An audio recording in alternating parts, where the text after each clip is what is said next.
Whenever you think of great 12 to 13 episode anime series, popular titles like Madoka Magica and Elven Lied come to mind. And then there are the group that I consider underrated titles, like Ray the Animation, Starship Operators, Garay Zero, and tonight's topic, Chance Pop Session. My favorite of the whole bunch. Not technically the greatest, that would belong to Madoka, but Chance Pop Session is a collection of great music, brilliant characters, excellent story, and a lot of emotions that really hit home. Now, I won't be talking about this series all the way because there are a lot of spoilers here, and I don't want to ruin your experience if you ever get curious about it. This is more like a look back on this series before I start uploading the entire soundtrack here on YouTube, because the music is so good and one of the best soundtracks in anime history, period. So yeah, Chance Pop Session. Where do I start? This anime was one of the few that touched me with its story about starting from the bottom, then rising all the way to the top in the music business. The artwork is very unique, and the English voice acting is perfect. While the Japanese seiyuu are amazing too, top-notch English voice actresses like Shelley Black, Colleen Black, Monica Rial, Christine Otten, Hilary Haig, Kelly Cousins, and my all-time favorite, Tiffany Grant, all do a wonderful job bringing their girls to life. All the English voice actors never come up short, and they always nail who they were playing. ADV Films has been gifted with the best in voice acting back then. Now they're working for Funimation, or some of them anyway. Chasing dreams and being inspired is never cliché. It's what normal people face every day, and it's wonderful to see an individual complete his or her mission. Chance Pop Session, or as it's known in Japan, Chance Triangle Session, is that story. The story is about three completely different girls. Each one comes from a different background and lifestyle. They all attend a concert one day which features blonde bombshell and singing sensation Reika. Reika is one hell of a singer from watching the first episode, and it's no wonder the girls became inspired. I mean, look at her. Good God, that hair. All three girls, now inspired by the beautiful blonde, have set a goal to become singers. First, we have Akari, the easygoing, polite girl who sings like an angel and was born to be a performer. So much that most of her early singing career took place at church. Second, we have Yuki. Yuki started out as a crew member for Reika's concert. She worked several jobs, saving up for her chance at singing. Third, Nozomi. Nozomi comes from a rich family, the Kaibaras.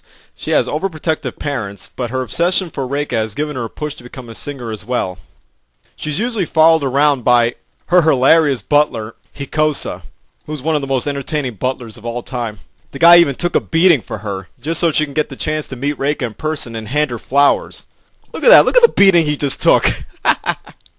All three girls eventually overcome the odds and end up becoming R3, a trio group. However, there's a connection between the three, and many roadblocks they must overcome to succeed. In addition to their story, the touching and powerful moments between the strict but intelligent manager, Kisaragi Akiba, and her adoptive daughter, who we find out in the early going is Reika, is beautiful to watch. No matter what scene Kisaragi happens to be in, she always steals the show. She's always stern and serious-faced, but behind that mask, she really does want her girls to succeed, including Reika, because to her, the music business is everything. But as you find out later on, there's something more important to her that she eventually rediscovers. But I ain't spoiling that one. Oh, no. It's completely satisfying once you figure it out. In fact, it's not just satisfying to her, it's satisfying to you, us, the audience. Now, the music is amazing. Some people have complained that the same song repeats itself within every episode. However, I feel that each song can be heard a million times and never grow old. I mean, these are the catchiest songs ever. Well, J-pop songs anyway. In fact, peppered throughout the series are a series of montages, and each montage has a vocal song that has something to do with the storyline. You feel the emotional weight of most of the songs, and have the story told through the music. But without a doubt, the best song in the entire soundtrack is Priority, because it is fucking amazing. It's high energy J-popness to the extreme, man. And it's funny because it's the first song that Reika sings.